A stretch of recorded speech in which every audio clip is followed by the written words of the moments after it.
Глава 233. Селянь на мгновение застыл. Я ничего не собирался. Тогда зачем ты взялся за меч для защиты? Лицо Хуачена сделалось пугающе мрачным, ладонь сильнее сжалась на запястье принца. Как ты собираешься защищаться? Опусти меч, он впервые говорил с селянем таким тоном и с таким выражением лица. Принц весь остолбенел, а Фэн Синь настороженно произнес: «С какой стати ты заставляешь его опустить меч?» «Сначала сам его отпусти». В сторону принца полетел боевой топор, и селянь мгновенно выставил перед собой клинок, отбив удар. «Как я собираюсь защищаться?» Вот так. Тогда лицо и голос Хуачена наконец потеплели слегка, однако отпускать руку принца он не собирался. «Тебе не нужно защищаться, просто встань за мной и опусти меч». Фэн Синь носком сапога подбросил с пола свой лук, схватил его обеими руками на манер меча и, отбив летящий в него молот-метеор, с еще большим подозрением спросил: «А ты зачем хватаешь его за руки?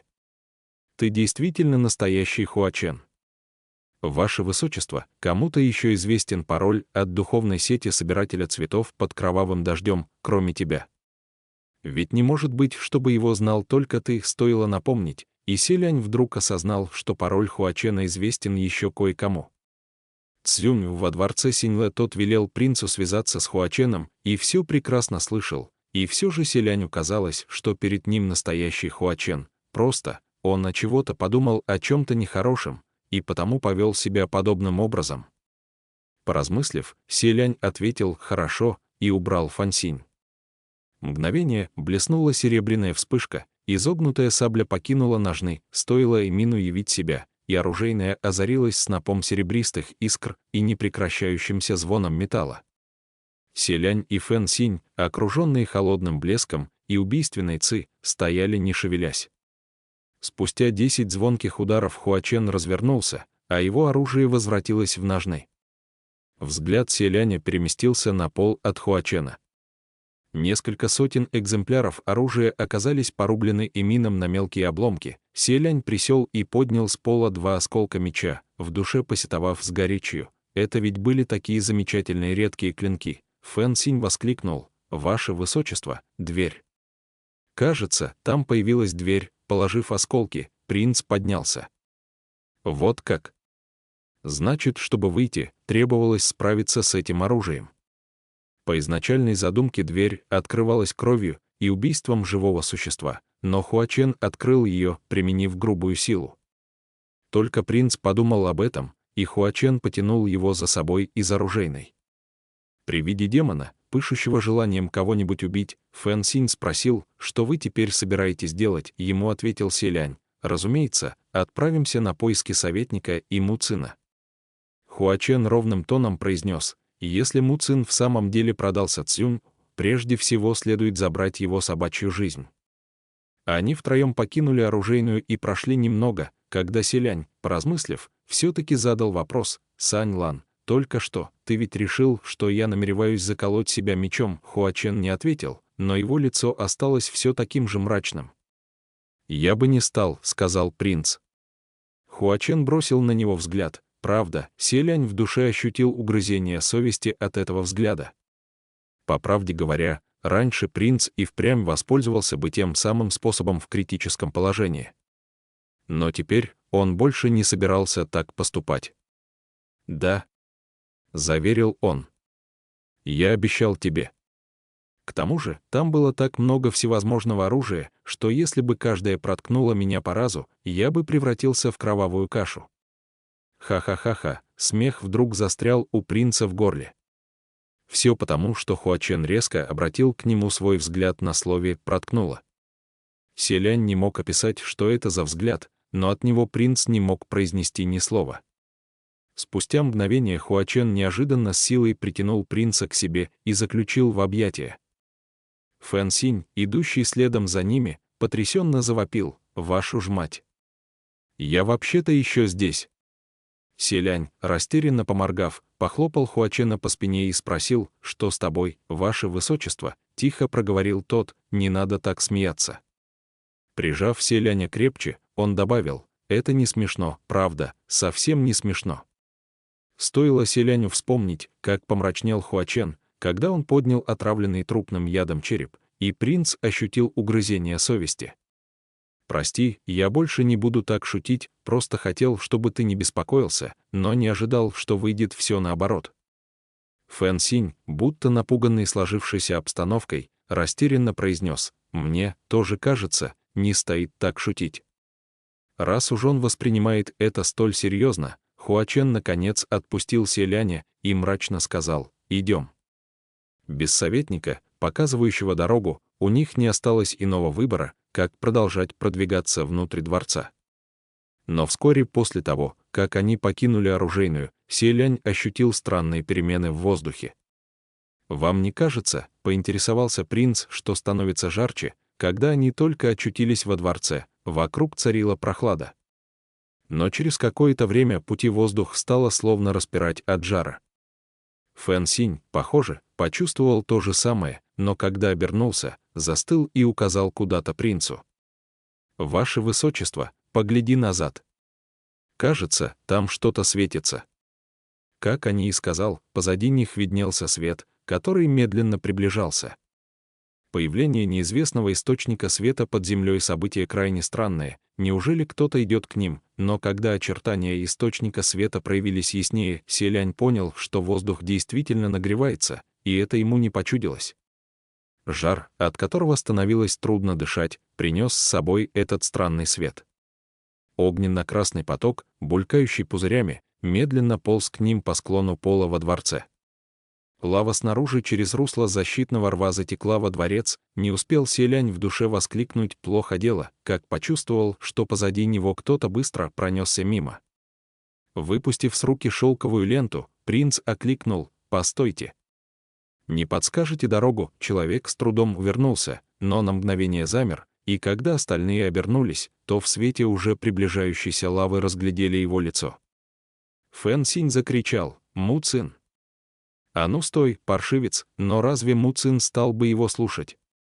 Без лишних слов он дал дёру и умчался прочь. Трое уже собрались броситься в погоню, но тут земля под ногами неистово задрожала. Огненно-красная лава неожиданно забурлила, быстрее потекла через ров императорской столицы и волной нахлынула на троицу, им вот-вот некуда будет ступить. Впрочем, селянь, перед тем, как попасть во дворец, уже сталкивался с подобной проблемой, просто теперь сложность задачи увеличилась. Принц произнес: «Фэн Синь, в лаве плавает множество пустых сосудов, они всплывают на поверхность и не тонут, если на них наступить». С такими словами он примерился к одному пустому сосуду, который весьма задорно плыл в потоке лавы, размахивая руками, и совершил прыжок.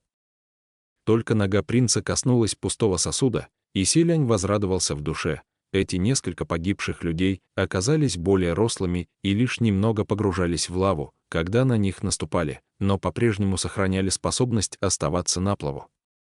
Главное, чтобы пустые сосуды не бунтовали, и их даже можно использовать как легкие лодки. Фэн Синь тоже выбрал себе плавательное средство и запрыгнул на него, пригрозив луком: «Плыви как положено, не вздумай тонуть». Пустой сосуд, которому пригрозили оружием, не решился на опрометчивое пренебрежение словами Фэн Синя и приложил вдвойне больше стараний.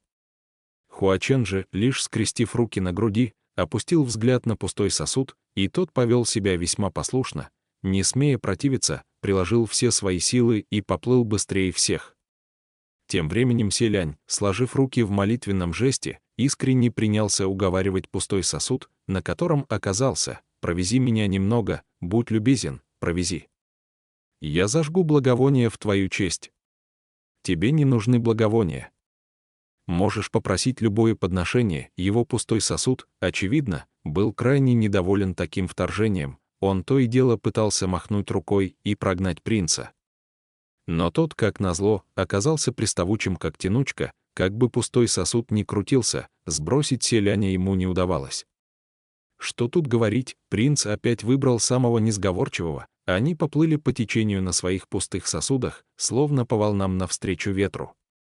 Но чем дальше вниз текла лава, тем заметнее увеличивалась скорость потока, да еще приходилось время от времени уворачиваться от препятствий, торчащих на поверхности лавы. Можно сказать, весь их путь был полон опасностей.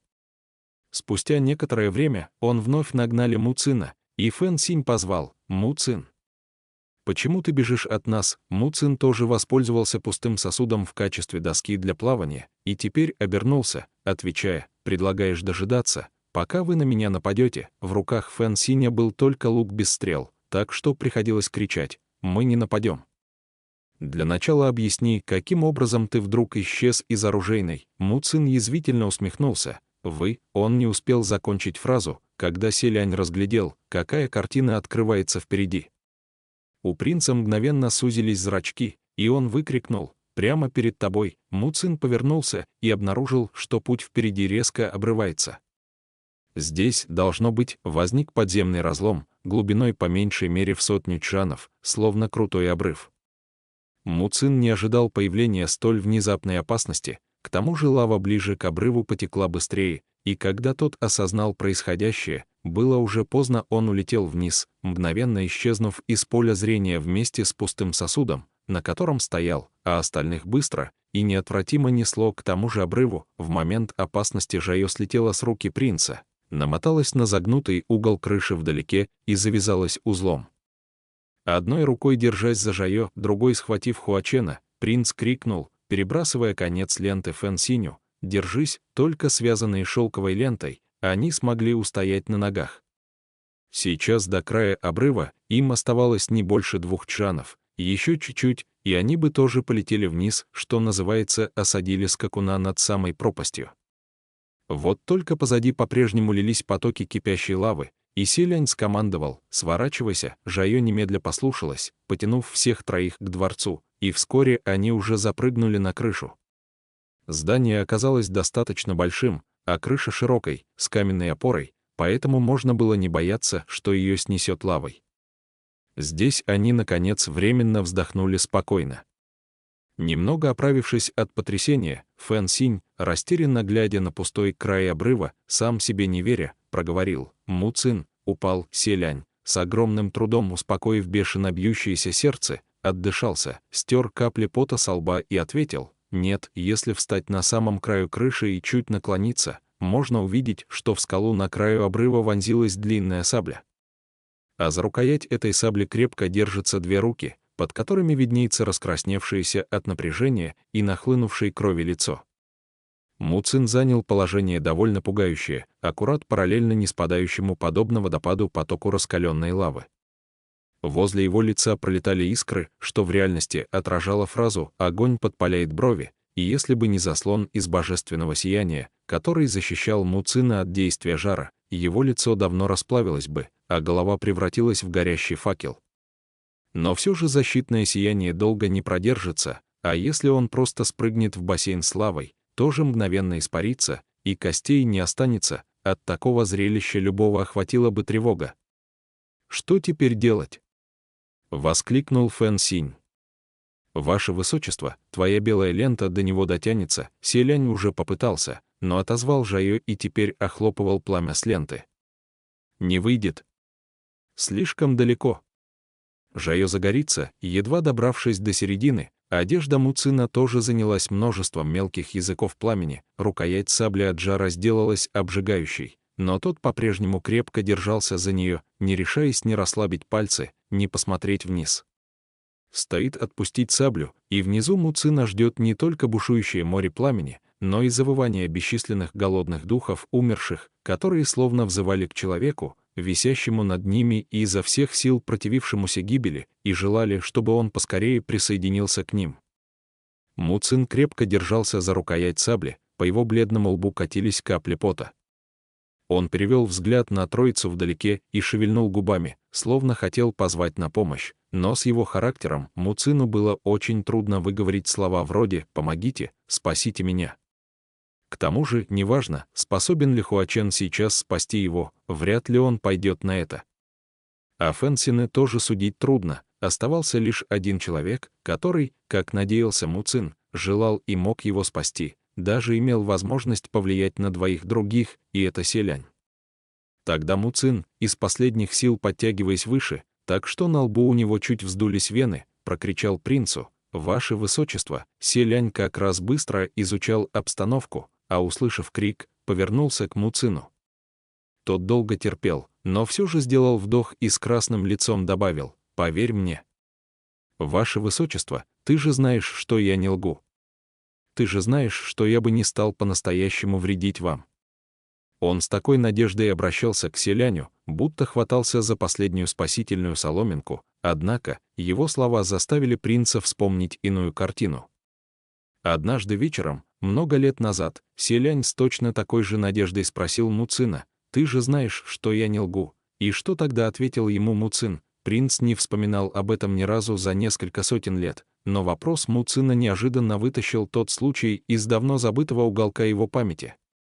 И процесс уже было не остановить. Бесчисленные картинки и голоса замелькали в сознании селяня, который с удивлением обнаружил, насколько четкими остались эти воспоминания. Значит, он никогда об этом не забывал. Муцин не дождался ответа, и, похоже, под странное молчание принца, постепенно вспомнил ту же самую картину. Его лицо медленно переменилось, видимо, он тоже понял, что совершил ошибку, выкрикнув фразу, которая невольно напомнил селяню то, о чем сейчас напоминать не стоило. Тем временем Хуачен за спиной селяня спокойно произнес: «ГГ, прежде чем ты примешь решение, я должен сказать тебе кое-что». Тогда селянь наконец вернулся из воспоминаний и спросил, что первое. «Если ты отправишься его спасать, подвергнешь свою жизнь смертельной опасности. Этого не избежать, разве что поток лавы остановится сам по себе. Но кто знает, когда поток лавы прекратит течение?» От жара сабля Муцина раскалилась до красна, он не сможет сжимать ее руками так долго, как ему продержаться. Селянь промолчал. Хуачен добавил: «Второе. Если Муцин теперь служит Цзюнь, тот непременно найдет способ забрать его оттуда. Но ты попадешь в смертельную ловушку. И вероятность этого очень велика. Вспомни все, что он делал по дороге сюда. Напал на Фэн Синя, завел их в оружейную, отказался признавать вину, да еще огрызался, затем внезапно исчез, когда на них напало оружие, затем привел их сюда, как раз когда во дворец устремились потоки лавы. Возможно, он и сейчас намеренно провоцирует селяня сделать шаг в западню, из которой не будет возврата.